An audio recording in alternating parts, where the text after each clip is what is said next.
ओम श्री गणेशाय नमः। बैकुंठ चतुर्दशी व्रत की पौराणिक कथाएं, जिसे पढ़ने सुनने मात्र से होती है बैकुंठ लोक की प्राप्ति। आइए जानते हैं। कथा पहली। बैकुंठ चतुर्दशी की पौराणिक कथा के अनुसार एक बार की बात है, नारद जी पृथ्वी लोक से घूमकर बैकुंठ धाम पहुंचते हैं। भगवान विष्णु उन्हें आदरपूर्वक बिठाते हैं और प्रसन्न होकर उनके आने का कारण पूछते हैं। नारद जी कहते हैं, प्रभु, आपने अपना नाम कृपा निधान रखा है। इससे आपके जो प्रिय भक्त हैं वही तर पाते हैं। जो सामान्य नर नारी है वह वंचित रह जाते हैं। इसलिए आप मुझे कोई ऐसा सरल मार्ग बताएं जिससे सामान्य भक्त भी आपकी भक्ति कर मुक्ति पा सकें। यह सुनकर विष्णु जी बोले, हे नारद, मेरी बात सुनो। कार्तिक शुक्ल पक्ष की चतुर्दशी को जो नर नारी व्रत का पालन करेंगे और श्रद्धा भक्ति से मेरी पूजा अर्चना करेंगे, उनके लिए स्वर्ग के द्वार साक्षात खुले होंगे। इसके बाद विष्णु जी की जय विजय को बुलाते हैं और उन्हें कार्तिक चतुर्दशी को स्वर्ग के द्वार खुला रखने का आदेश देते हैं।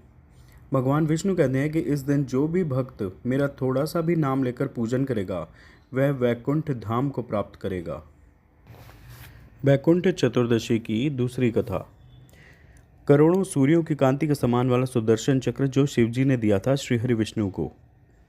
पौराणिक मत अनुसार एक बार भगवान विष्णु देवादिदेव महादेव का पूजन करने के लिए काशी आए। वहां मणिकर्णिका घाट पर स्नान करके उन्होंने 1000 स्वर्ण कमल पुष्पों से भगवान विश्वनाथ के पूजन का संकल्प लिया। अभिषेक के बाद जब वे पूजन करने लगे तो शिवजी ने उनकी भक्ति की परीक्षा के उद्देश्य से एक कमल पुष्प कम कर दिया। भगवान श्री हरि को पूजन की पूर्ति के लिए 1000 कमल पुष्प चढ़ाने थे।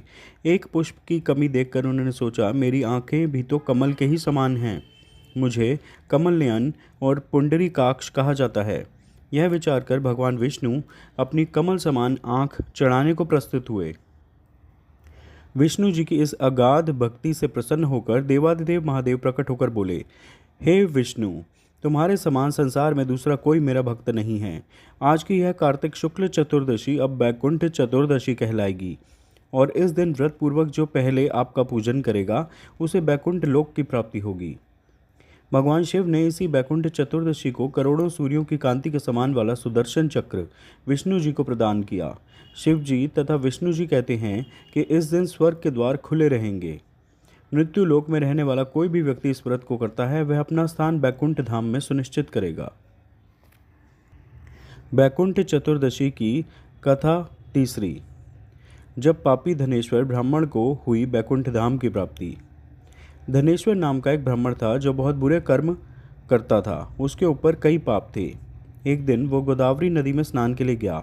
उस दिन बैकुंठ चतुर्दशी थी। कई भक्तजन उस दिन पूजा अर्चना कर गोदावरी घाट पर आए थे। उस भीड़ में धनेश्वर भी उन सभी के साथ था। इस प्रकार उन श्रद्धालुओं के स्पर्श के कारण धनेश्वर को भी पुण्य मिला। जब उसकी मृत्यु हो गई तब उसे यमराज लेकर गए और नरक में भेज दिया। तब भगवान विष्णु ने कहा, यह बहुत पापी है, पर इसने बैकुंठ चतुर्दशी के दिन गोदावरी स्नान किया और श्रद्धालुओं के पुण्य के कारण इसके सभी पाप नष्ट हो गए, इसलिए इसे बैकुंठ धाम मिलेगा। अतः धनेश्वर को बैकुंठ धाम की प्राप्ति हुई। दोस्तों, हिंदू धर्म में बैकुंठ चतुर्दशी का विशेष महत्व है। इस दिन जगत के पालनहार भगवान विष्णु और भगवान शिव जी की पूजा की जाती है। साल में सिर्फ यही एक दिन ऐसा होता है जब भगवान विष्णु और भगवान शिव की एक साथ पूजा की जाती है। मान्यता है कि इस दिन विधि विधान से पूजा करने और व्रत कथा का पाठ करने वाले लोगों को स्वर्ग की प्राप्ति होती है। साथ ही जीवन के सभी दुखों से छुटकारा मिलता है। आप सभी को बैकुंठ चतुर्दशी की हार्दिक शुभकामनाएं। कृपया इस वीडियो को लाइक व शेयर करें व चैनल सब्सक्राइब करें। धन्यवाद। जय लक्ष्मी नारायण, जय गौरी शंकर।